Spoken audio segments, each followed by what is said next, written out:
Kau bisa patahkan kakiku, tapi tidak mimpi-mimpiku. Kau bisa lumpuhkan tanganku, tapi tidak mimpi-mimpiku. Kau bisa merebut senyumku, tapi sungguh tak akan lama. Kau bisa merobek hatiku, tapi aku tahu obatnya. Manusia-manusia kuat, itu kita. Jiwa-jiwa yang kuat, itu kita. Manusia-manusia kuat, itu kita. Jiwa-jiwa yang kuat, itu kita. Kau bisa hitamkan putihku, kau takkan gelapkan apapun. Kau bisa runtuhkan jalanku, kan ku temukan jalan yang lain. Manusia-manusia kuat, itu kita. Oh begitu, silahkan dengan senang hati Pak. Terima kasih Bun atas waktu dan kesediaannya. Iya sama-sama. Bun, sebagai kepala sekolah tentunya Bunda pernah atau bahkan sering menemui permasalahan yang terjadi di sekolah, sehingga menimbulkan dilema dalam penyelesaiannya. Jika ada, apakah boleh tidak Bunda bercerita kepada saya? Betul sekali Pak, di sekolah tentu ada saja permasalahan yang timbul, baik itu permasalahan yang besar ataupun kecil, dan menyebabkan dilema ketika dalam mengambil keputusan. Salah satunya yaitu saat seorang guru yang tidak memberitahu atau meminta izin untuk tidak masuk sekolah. Dia juga dalam hal ini Bunda dilema antara menegur dia atau tidak.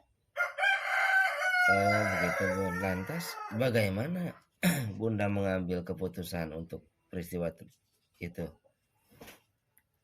Bunda pada saat itu menegur dia dan juga bertanya tentang alasan dia tidak masuk sekolah. Didapati bahwa dia ada kepentingan pribadi secara mendadak, sehingga tidak sempat meminta izin dan memberi tugas pada siswa. Oh begitu ya Bunda.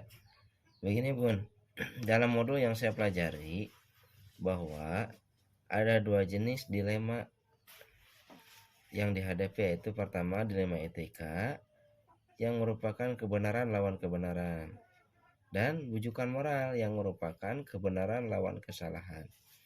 Kalau menurut Bunda sendiri, bagaimana dapat mengidentifikasi kasus yang muncul ini? Mana yang termasuk dilema etika dan bujukan moral? Biasanya Bunda bisa lihat dulu kasusnya. Jika berhubungan dengan ranah hukum, berarti itu bujukan moral. Tetapi jika itu tidak berhubungan dengan ranah hukum, itu adalah dilema etika. Apalagi jika dampaknya memang benar di satu sisi dan benar di sisi yang lain. Sudah dipastikan itu dilema etika. Oh, berarti seperti kasus yang Bunda alami tadi ya Bun ya? Betul. Jadi selama ini bagaimana Bunda menjalankan pengambilan keputusan, terutama untuk kasus di mana ada dua kepentingan yang memang sama-sama benar dan mengandung nilai kebajikan? Menurut Bunda, lebih memilih nilai kebajikan yang harus dijunjung tinggi, karena dengan menjunjung nilai kebajikan seperti keadilan, kejujuran, kemanusiaan, maka dengan sendirinya kebenaran akan mengikutinya. Oh, seperti itu ya. Nah, Bunda, lalu apakah ada langkah-langkah atau prosedur yang biasanya Bunda lakukan? Untuk menyelesaikan masalah itu, biasanya Bunda melakukan 3 tahap, yaitu pertama, mengkonfirmasi masalah kepada bersangkutan. Yang kedua, berdiskusi pada rekan kerja atau guru yang lebih senior atau bahkan pimpinan yang lebih tinggi. Dan yang terakhir, merefleksikannya bagaimana kalau Bunda di posisi mereka. Hal apa yang diinginkan atau Bunda ingin diperlakukan seperti apa? Iya. Nah, selanjutnya, apakah ada hal yang dianggap efektif dalam proses pengambilan keputusan pada kasus dilema etika tersebut? Bunda rasa semuanya akan efektif jika dikomunikasikan dengan baik kepada semua pihak yang berkepentingan sehingga mereka tahu apa yang terjadi pada kita dan kita tahu apa yang terjadi pada mereka. Oh iya. Selanjutnya, adakah tantangan dalam pengambilan keputusan pada kasus dilema etika itu, Bun?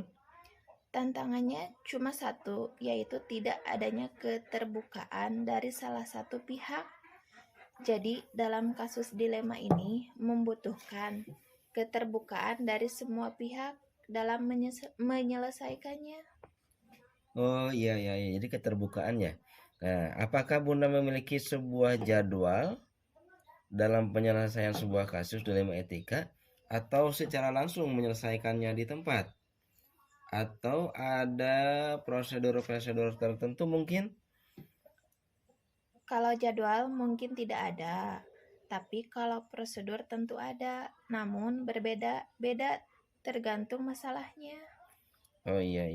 Jadi tidak ada ya. Terus selanjutnya, adakah seseorang atau faktor yang selama ini dapat mempermudah dalam pengambilan keputusan untuk kasus dilema etika? Iya, tentu, Pak. Biasanya Bunda berkonsultasi dengan rekan yang lebih senior dan bahkan pimpinan yang lebih tinggi, terutama untuk kasus mengenai kedisiplinan atau yang lainnya. Iya, terima kasih, Bun. Ini pertanyaan terakhir, Bun. Dari semua hal yang telah disampaikan tadi, pembelajaran apa yang dapat Bunda ambil dari pengalaman Bunda mengambil keputusan dilema etika tersebut?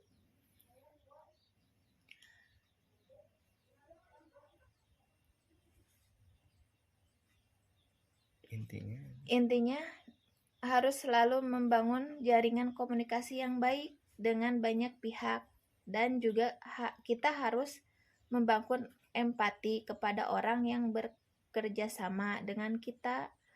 Dengan demikian, kerjasama kita dalam mewujudkan pendidikan yang baik dan menyenangkan bagi murid dapat terwujud. Oh iya, Bun. Terima kasih atas waktu dan kesediaannya menjadi narasumber dalam wawancara saya kali ini ya, Bun. Sama-sama Bapak Aceng. Semoga Bunda sehat selalu dan diberikan kemudahan serta kelancaran dalam setiap menjalankan kegiatannya. Amin ya robbal alamin. Amin. Assalamualaikum, Bunda. Waalaikumsalam warahmatullahi.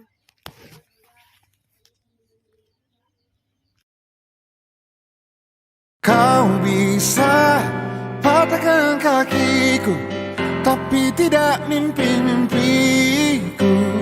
Kau bisa lumpuhkan tanganku, tapi tidak mimpi-mimpiku.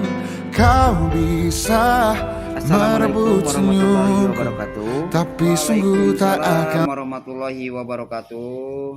Selamat pagi Pak KS, apa kabarnya hari ini? Mohon maaf sebelumnya mengganggu waktu Bapak pagi ini. Selamat pagi Bapak Aceng. Alhamdulillah sehat, tidak ada apa-apa. Begini Pak, saya kan ada tugas di pendidikan guru penggerak angkatan 9 ini. Saya sebagai calon guru penggerak pada modul 3.1 ini tentang pengambilan keputusan yang bertanggung jawab yang sedang saya pelajari saat ini. Dan saya ingin menyampaikan beberapa pertanyaan kepada Bapak sebagai kepala sekolah yang erat kaitannya dengan pengambilan keputusan yang bertanggung jawab. yang selama ini Bapak jalankan di sekolah. Oh begitu. Silakan dengan senang hati Pak. Terima kasih Pak atas waktu dan kesediaannya. Iya sama-sama, sama-sama. Sebagai kepala sekolah, tentunya Bapak KS pernah atau bahkan sering menemui permasalahan-permasalahan yang ada di sekolah sehingga banyak menimbulkan dilema dalam penyelesaiannya. Jika ada, boleh tidak Bapak bercerita kepada saya? Betul sekali Pak. Di sekolah tentunya ada saja permasalahan yang timbul. Baik itu permasalahan yang besar ataupun kecil. Dan menyebabkan dilema saat harus mengambil keputusan. Salah satunya adalah seorang guru yang memang dia itu kurang baik dalam hal disiplin waktu, yaitu tentang waktu jam masuk sekolah dan pulang sekolah. Bapak sudah beberapa kali memberi masukan dan bahkan sudah memberikan 2 kali teguran, namun tidak digubris. Nah, di situ Bapak merasa dilema apakah harus memberi teguran lagi atau melaporkannya kepada pimpinan yang lebih tinggi. Lantas, bagaimana cara Bapak mengambil keputusannya? Yang Bapak lakukan adalah menegur kembali guru tersebut untuk yang ketiga kalinya, sekaligus menanyakan alasan mengapa dia berperilaku kurang baik dalam hal disiplin waktu. Dan ternyata dia beralasan bahwa ada kegiatan di luar sekolah, yaitu berdagang makanan sebelum dia berangkat ke sekolah karena untuk menambah penghasilan. Oh, begitu ya Pak. Begini Pak, dalam modul yang saya pelajari bahwa ada 2 jenis dilema. Yang pertama dilema etika yang merupakan kebenaran lawan kebenaran, dan bujukan moral yang merupakan kebenaran lawan kesalahan. Kalau menurut Bapak sendiri, bagaimana dapat mengidentifikasi kasus yang muncul ini? Mana yang termasuk dilema etika atau bujukan moral? Ketika menghadapi masalah yang berhubungan dengan dilema etika, Bapak selalu melihat dari 2 sisi dengan mengidentifikasi masalah yang lebih sulit atau mudah dalam penyelesaiannya. Namun yang didahulukan adalah yang sulit agar memberikan dampak yang positif terhadap keputusan yang diambil. Selain itu juga Bapak selalu melihat kasus tersebut. Jika berhubungan dengan ranah hukum berarti itu bujukan moral. Tapi jika itu tidak berhubungan dengan ranah hukum, itu adalah dilema etika. Apalagi jika dampaknya memang benar di suatu sisi dan benar di sisi yang lain, sudah dipastikan itu dilema etika. Jadi selama ini bagaimana Bapak menjalankan pengambilan keputusan, terutama untuk kasus di mana ada 2 kepentingan yang sama-sama benar dan mengandung nilai kebajikan? Bapak akan memberikan pengarahan terlebih dahulu terkait dampak dari permasalahan yang terjadi, yaitu dampak positif atau negatif, terutama dari dampak negatifnya. Oh iya Pak. Lalu adakah langkah-langkah atau prosedur yang biasanya Bapak lakukan untuk menyelesaikan permasalahan tersebut? Ya, untuk menyelesaikan masalah itu biasanya Bapak memberikan gambaran umum atau khusus terkait dengan permasalahan. Kemudian Bapak akan meminta pendapat atau berdiskusi dengan guru yang senior ataupun dengan seluruh guru bila perlu di sekolah untuk mendapatkan solusi yang bijaksana. Nah Pak, apakah ada hal yang dianggap paling efektif dalam pengambilan keputusan pada kasus dilema etika? Yang paling efektif menurut Bapak adalah dengan menerapkan azas kemanusiaan dan dasar keagamaan yang memiliki prinsip ke hal-hal yang lebih baik seperti itu. Oh iya Pak, iya Pak. Selanjutnya Pak, adakah tantangan dalam pengambilan keputusan pada kasus dilema etika Pak? Tentunya tantangannya adalah jika terdapat pro seperti itu dan kontra terhadap nilai-nilai moral dan kemanusiaan. Oleh karena itu tindakan yang diambil harus objektif. Ya betul Pak. apakah Bapak memiliki sebuah jadwal dalam menyelesaikan sebuah kasus dilema etika atau secara langsung menyelesaikannya di tempat, atau mungkin ada prosedur-prosedur tertentu yang mungkin Bapak lakukan? Dalam penyelesaian masalah ini, Bapak akan melihat sejauh mana permasalahan tersebut. Jika dapat diselesaikan saat itu juga, kenapa tidak? Namun jika dirasa sulit, diberikan ya jangka waktu dalam penyelesaiannya agar mendapatkan hasil yang tidak merugikan seperti itu. Salah satu pihak. Jadi tidak ada jadwal khusus yang ditetapkan ya. Oh iya Pak. Adakah seseorang atau faktor yang selama ini bisa mempermudah dalam pengambilan keputusan kasus dilema etika yang sudah Bapak jalankan? Oh iya, tentu Pak, biasanya Bapak berkonsultasi dengan rekan yang lebih senior dan bahkan ya pimpinan yang lebih tinggi atau orang-orang yang pernah mengalami permasalahan dilema etika yang sama lah seperti itu. Ya ini Pak, terima kasih. Lanjut Pak, ini pertanyaan terakhir. Dari semua hal yang telah disampaikan, pembelajaran apa yang dapat saya ambil dari pengalaman Bapak dalam mengambil keputusan dilema etika ini Pak? Sepertinya pembelajaran yang dapat dipetik adalah bagaimana mengambil keputusan yang bijaksana dan menghasilkan dampak positif yang lebih banyak dibandingkan dengan dampak negatifnya. Oh, jadi seperti itu Pak ya. Terima kasih Pak sudah berbagi ilmu dan membersamai saya, dan terima kasih banyak atas waktu dan kesediaannya menjadi narasumber dalam kegiatan wawancara kali ini Pak. Sama-sama Bapak Aceng, sama-sama. Oh iya Pak, semoga Bapak selalu sehat, diberikan kelancaran, diberikan kemudahan dalam setiap kegiatannya, dan semoga keputusan-keputusan yang Bapak ambil dapat memberikan dampak positif bagi semua pihak. Amin ya Allah ya Rabbal alamin. Terima kasih Bapak. Assalamualaikum warahmatullahi wabarakatuh. Waalaikumsalam warahmatullahi wabarakatuh.